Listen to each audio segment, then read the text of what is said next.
The Bible's depiction of the end times is filled with vivid and apocalyptic imagery, foretelling a series of profound and world-altering events.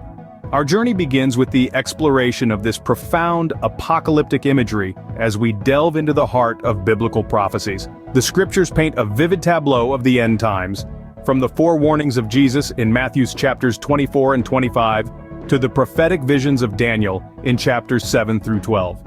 And finally to the awe-inspiring revelations in the last book of the Bible, Revelation, from chapters 6 to 22. These passages are not merely tales of doom and gloom. They are filled with profound insights, urging us to remain vigilant in our faith, offering glimpses of divine intervention and revealing the divine plan for salvation. They introduce us to enigmatic figures like the Antichrist and foretell the final judgment.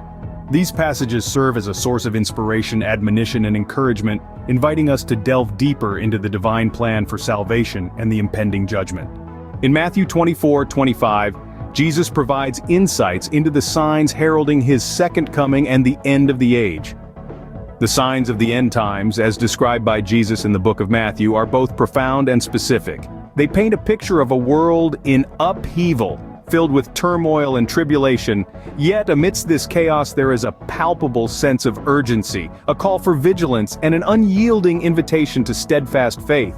Jesus speaks of wars and rumors of wars, of nations rising against nations and kingdoms against kingdoms. He tells of famines and earthquakes in various places, describing these as the beginning of birth pains. These are not just metaphoric expressions, but rather, they are clear indications of the cosmic disturbances that will precede his second coming. However, the signs of the end times go beyond physical calamities. Jesus also speaks of spiritual and moral decay, of an increase in wickedness, and a cooling of most people's love. The faithful will be persecuted, and many will turn away from the faith. False prophets will appear, deceiving many, and the gospel of the kingdom will be preached in the whole world as a testimony to all nations. Yet, amidst these trials and tribulations, Jesus offers a beacon of hope. He urges his followers to stand firm to the end, promising that those who endure will be saved.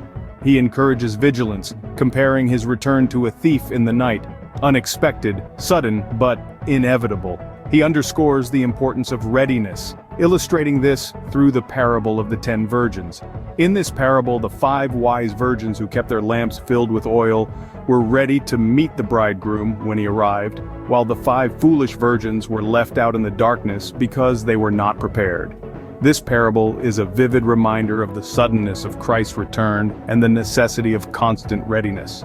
Jesus also addresses the final judgment in his discourse, painting a picture of the Son of Man separating the people of the world as a shepherd separates the sheep from the goats. The righteous, represented by the sheep, will inherit eternal life, while the wicked, represented by the goats, will be sent away to eternal punishment. In essence, these signs of the end times serve as a clarion call to vigilance and steadfast faith. They underline the importance of living in a state of readiness, of maintaining a strong and unwavering faith in the face of adversity. These signs, charged with anticipation, foretell events that will shake the world's very foundations. As we delve deeper into the Bible's depiction of the end times, let's remain open to its profound lessons and the hope it offers, even in the face of apocalyptic predictions. The book of Daniel, spanning from chapters 7 to 12, takes us on a prophetic journey, introducing us to the enigmatic figure of the Antichrist. These chapters are a vivid tapestry of visions that Daniel, a man of unwavering faith and wisdom, received from the heavens. In these visions, Daniel witnesses the rise of 4 formidable beasts, each symbolizing a powerful kingdom. These kingdoms, in their grandeur and might, dominate the world stage, leaving an indelible mark on history. These beasts, however, are not the sole focus of Daniel's visions. Amid these prophecies, an intriguing figure emerges: the Antichrist. The Antichrist, a figure shrouded in mystery and ambiguity, is depicted as a charismatic leader who captivates the world. In a chilling turn of events, this leader enters into a 7-year covenant with Israel, promising peace and prosperity. But this pact is not what it seems. Midway through, the Antichrist breaks his promise, betraying Israel and desecrating the Holy Temple. This act of betrayal serves as a stark reminder of the deceit and treachery that often lurk behind promises of peace. But Daniel's visions, do not end with the Antichrist and his deceit. They venture into the profound and solemn realms of resurrection and final judgment. Daniel prophesies of a time when the dead will rise again, a resurrection of the righteous and the wicked alike. This resurrection, however, is not the end. It precedes the final judgment, a divine reckoning that determines the eternal destiny of every soul. As the final judgment unfolds, we are reminded of the gravity of our choices. Each choice we make, each action we take, leaves an imprint on our soul. These imprints, in turn, shape our eternal fate. The righteous, those who have remained faithful and just, are rewarded with everlasting life. The wicked, on the other hand, face eternal disgrace and contempt. These visions, though unsettling, are not intended to instill fear. Rather, they serve as a reminder of the divine plan, a plan that offers redemption and salvation to those who embrace it. They underscore the importance of steadfast faith and unwavering righteousness, encouraging us to live lives of integrity and truth. The book of Daniel, in its vivid imagery and profound revelations, offers a glimpse into the future. It presents a world marked by both turmoil and divine intervention, a world where the Antichrist rises and falls, where the dead are resurrected, and where every soul faces judgment. These revelations, though complex and enigmatic, are integral to understanding the end times. The gravity of these end-time revelations emphasizes the profound consequences of our choices. As we navigate through life, let us remember that our actions have far-reaching implications not just in the here and now, but also in the eternity that awaits. And as we ponder the mysteries of the Antichrist, the resurrection and the final judgment, let us strive to live lives of faith, righteousness, and truth, knowing that these are the keys to eternal life. Revelation, the final book of the Bible, unfolds a kaleidoscope of awe-inspiring visions, revealing the sequence of events that will shape the end times. Let's start by peeling back the layers of the opening of the seven seals. Each seal, when broken, unveils a new chapter in the saga of the end times. The first four seals release the infamous four horsemen of the apocalypse, each representing a different aspect of the forthcoming calamity: conquest, war, famine, and death. The fifth seal reveals the souls of those martyred for their faith, crying out for divine justice. The sixth induces cosmic disturbances, while the seventh ushers in seven angels with seven trumpets, ready to sound the call of further cataclysms. Now let's turn our attention to the blowing of the seven trumpets.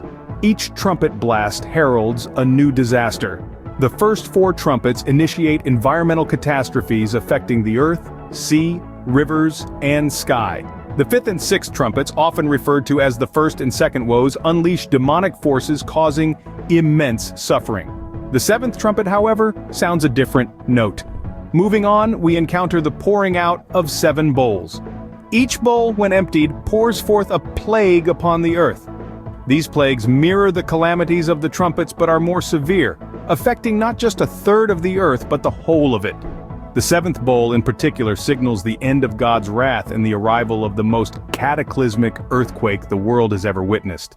But the story doesn't end here. The book of Revelation also takes us to the Battle of Armageddon. This epic confrontation between good and evil, light and darkness. We'll see the forces of the Antichrist and false prophet pitted against the armies of heaven. Christ himself established this kingdom and explained in his parables how it will appear, who it will include, and what power it will possess. His reign will not endure for 1,000 years, but eternally. Luke 1:33. Its inhabitants will include all faithful Christians from all the peoples of the world. Psalm 116, 1, 2. It will reign over all creation, and it will be a kingdom of righteousness. Daniel 7:13, 14. It will be a kingdom made up of souls. Matthew 28:18. Souls that have already entered and lived within it in this present life. The ultimate rebellion of Satan occurs when Satan is released from his chains to deceive the nations one last time. The rebellion is short-lived though, as God swiftly intervenes, throwing Satan into the lake of fire, marking the final defeat of evil. Finally, we arrive at the Great White Throne Judgment, a moment of divine reckoning where every individual will be judged according to their deeds. Those whose names are not found in the book of life are cast into the lake of fire, a second death from which there is no return. This moment serves as a stark reminder of the eternal consequences of our earthly choices. The revelation of the new heaven and new earth symbolizes the culmination of God's redemptive plan, This is the grand finale of the biblical revelation where God, having made all things new, dwells with his people in a world free from sin, death, and sorrow. The holy city, New Jerusalem, descends from heaven, radiant with the glory of God. This is a place where God wipes away every tear and promises an eternity of joy and peace for those who have accepted his gift of salvation. It's a beautiful ending to a tumultuous journey, and a glorious beginning to an everlasting life in the presence of God. The Bible's portrayal of the end times is an intricate tapestry of prophecies, vividly describing both the tumultuous events and the hope that await. In this journey, we've traversed the prophetic landscapes of Matthew, Daniel, and Revelation. We've peered into the future through the lens of divine revelation, glimpsing a world in turmoil and yet brimming with divine intervention. We've contemplated the signs of the end times as Jesus revealed to his disciples, brimming with a sense of urgency and a call to vigilance. We've followed Daniel into his prophetic visions, witnessing the rise and fall of powerful kingdoms, the emergence of the enigmatic Antichrist, and the profound concepts of resurrection and final judgment. All these serving as stark reminders of the gravity of these end-time revelations. And then we've unfolded the awe-inspiring visions of Revelation, the final book of the Bible. A cascade of cataclysmic events marked by the opening of seals, the blowing of trumpets, and the pouring out of bowls. All of it leading to the Battle of Armageddon, the ultimate rebellion of Satan. And in the end, a divine reckoning at the great white throne and the revelation of a new heaven and a new earth. Yet this is just a glimpse into the richness of the biblical revelation, a description brimming with both warnings and promises. The Bible's teachings on the end times are profound and multi-layered, warranting further exploration. There is so much more to learn, to contemplate, to be inspired by, so I encourage you to delve deeper, to question, to seek understanding. Remember, the end times are not just about cataclysm and judgment. They are also about hope, about redemption, about the fulfillment of God's divine plan. It's a narrative that encourages us to remain steadfast in our faith, to live in anticipation of Christ's return, and to make choices that align with his teachings. Remember, these passages offer a glimpse into the divine plan for salvation and the impending judgment for those who reject it. The choice is ours to make.